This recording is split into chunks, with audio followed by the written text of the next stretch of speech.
Elhamdülillah, innel hamdalillah, nahmaduhu ve nesta'inuhu ve nestağfiruh ve na'udhu billahi min şururi enfusina ve min seyyiati a'malina.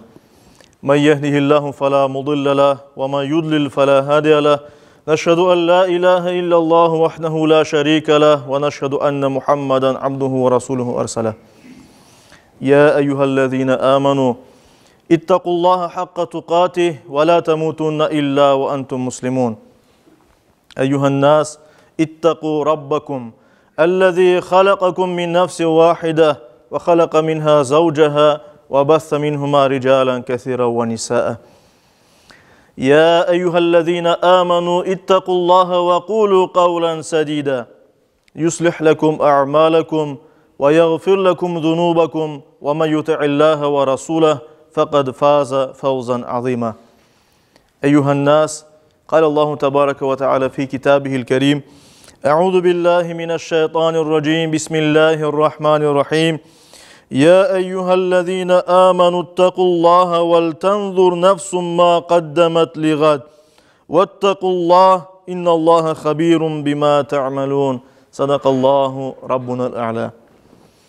Saygılı cemaat-i Müslümin, Yüce Rabbimiz Allahu Teala Kur'an-ı Kerim'de Haşr suresinin 18. ayeti kerimesinde bizler için böyle buyura: Ey iman etkenler!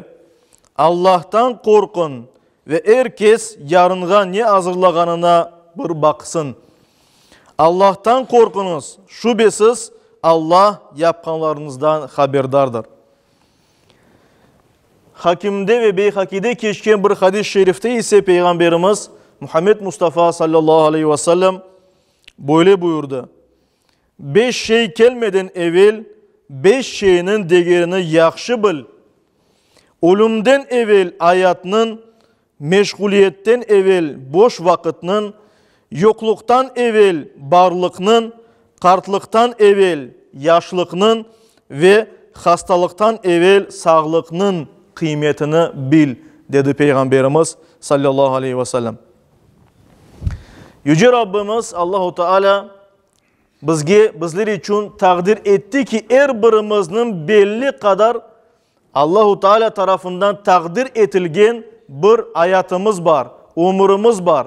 Yaşaganımız şu dünya imtihanında birkaç 10 sene ya da farklı olması mümkün. Bir müddet var. Bazı insanlar çok yaşar, 100 yıldan ziyade yaşar diğerlerine bakkanda. Bazı insanlar daha bala olganda vefat etti. Herkesinin eceli gelginde Allah'ın takdirinin şu dünyanı terk etilir. Ama herkesinin belli bir umuru vardır elbet.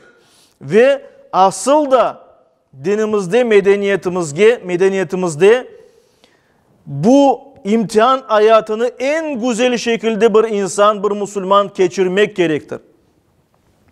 Allah için hayırlı işler becermek gerek. En evvela Kur'an-ı Kerim'de ve Peygamberimiz sallallahu aleyhi ve sellem'nin yardımıyla Yüce Rabbimizin bildirgeni buyruklar yerine getirilmek gerek.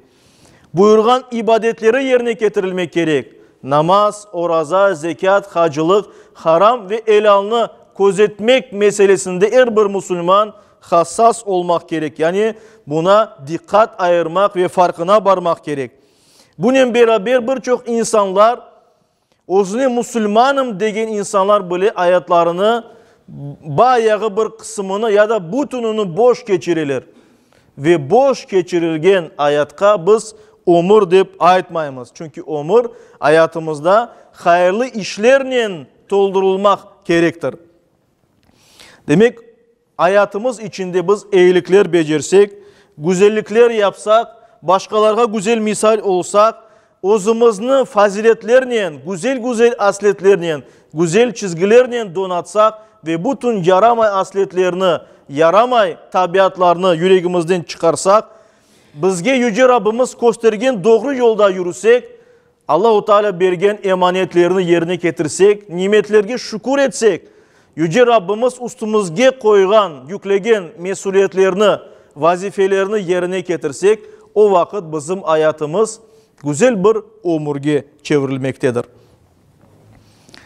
Peygamberimiz Muhammed Mustafa sallallahu aleyhi ve sellem Tirmizi'de geçen bir hadis-i şerifte böyle buyura.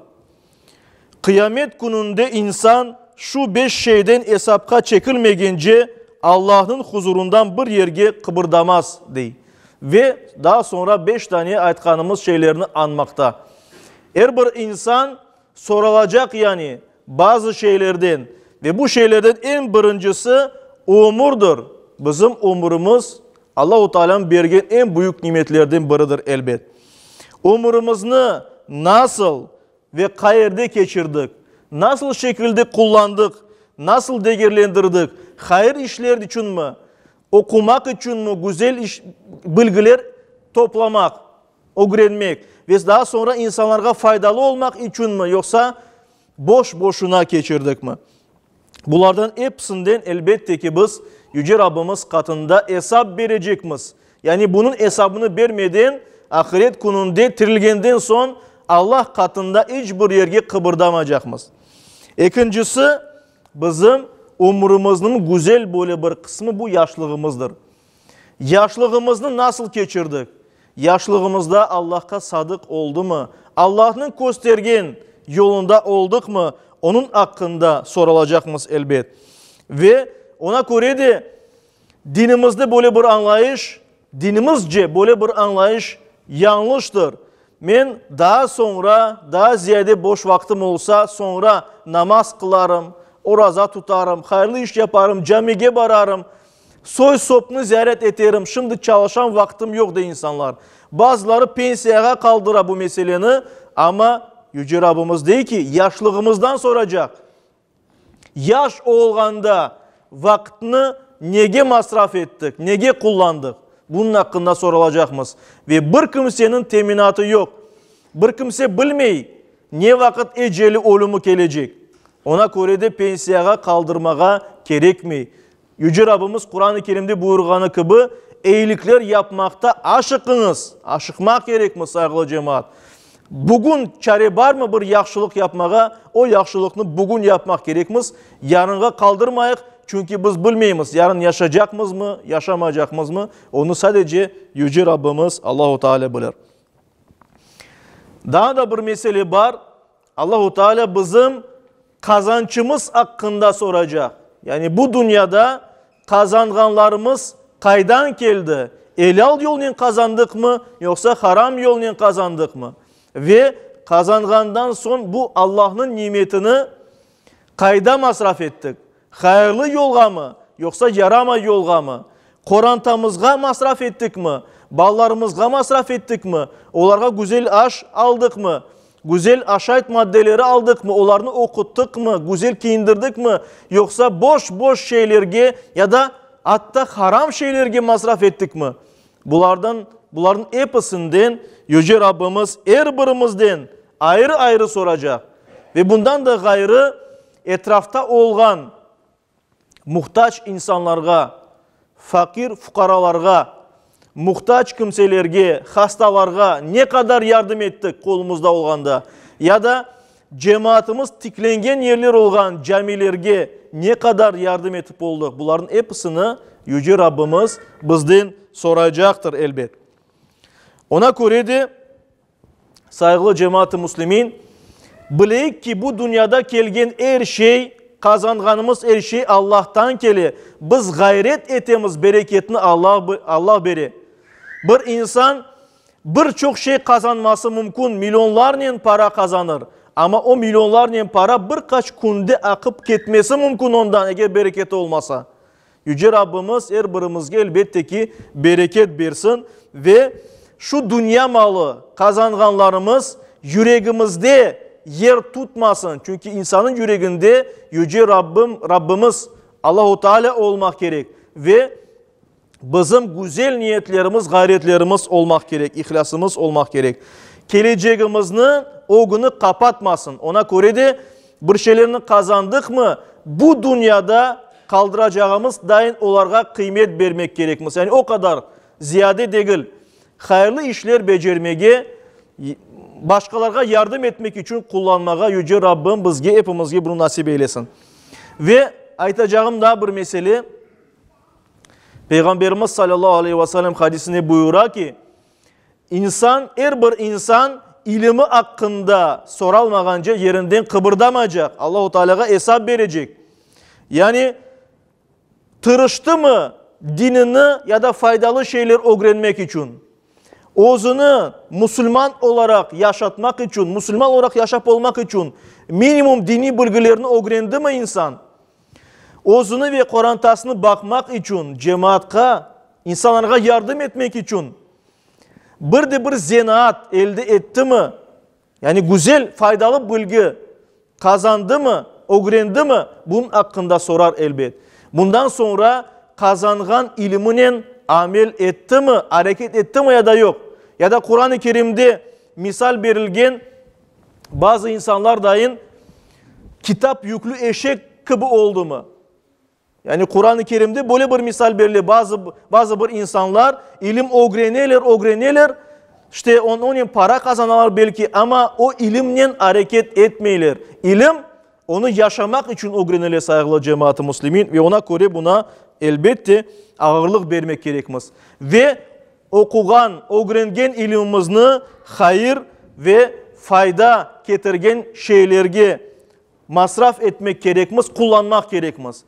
Yoksa yamanlık için, insanlarını aldatmak için vesaire bunu yaman böyle yaramay niyetlerinin kullanmamak gerek, bir silahka çevirmemek gerek insanlara karşı.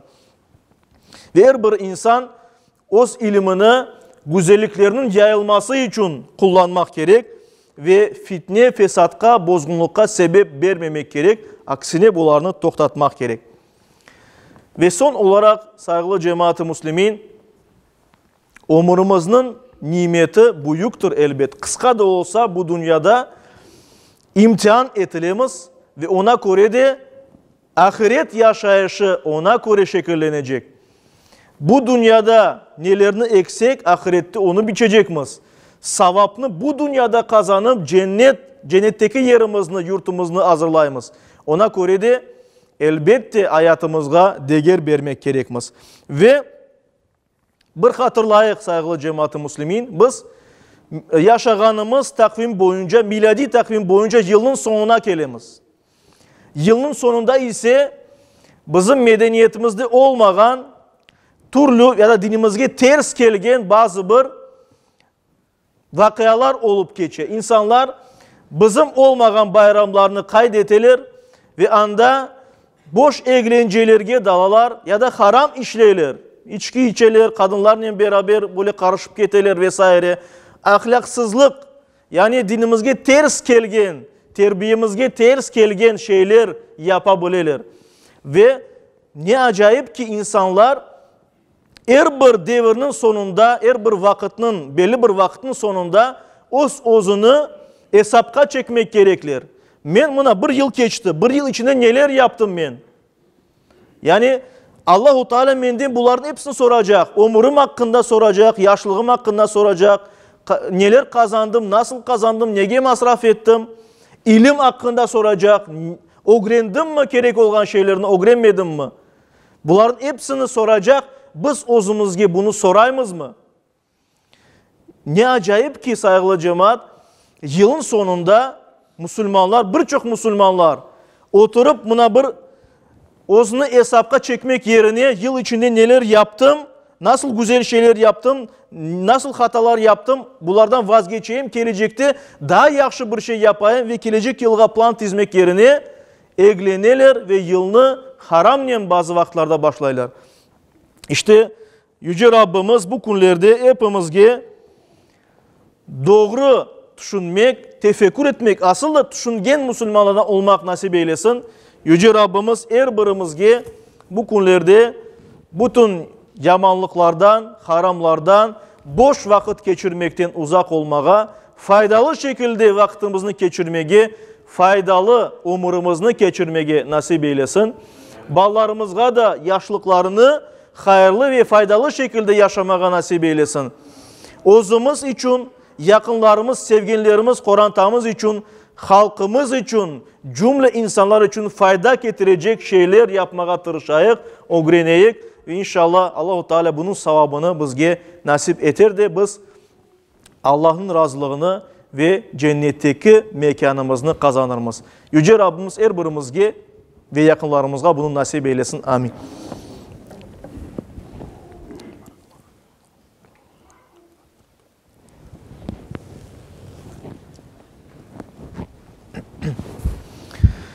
Elhamdülillah ve salatu ve selamu ala Resulillah ve usiku ve nefsel asete bi takvallah. İnna Allah ve melaiketehu yusallun alen nebi. Ya eyyühellezine amenu sallu aleyhi ve sellimu teslima. Allahümme salli aleyhi. Vardallahum an khulefal erba'a Ebi Bekri ve Umar ve Uthman ve Ali ve an sairil ali ve sahabeti ve tabi'in ve men tabi'ahum bi ihsanin ila yevmiddin. وعنا معهم بعفوك وكرمك يا أكرم الأكرمين ويا أرحم الراحمين. اللهم أعز الإسلام والمسلمين. اللهم أعز الإسلام والمسلمين. اللهم أعز الإسلام والمسلمين. واحمي حوزة الدين ودمر أعداء الدين وألف بين قلوب المسلمين ووحد صفوفهم واجمع كلمتهم على الحق يا رب العالمين. وانصر دينك وكتابك وسنة نبيك محمد صلى الله عليه وسلم وآله أجمعين.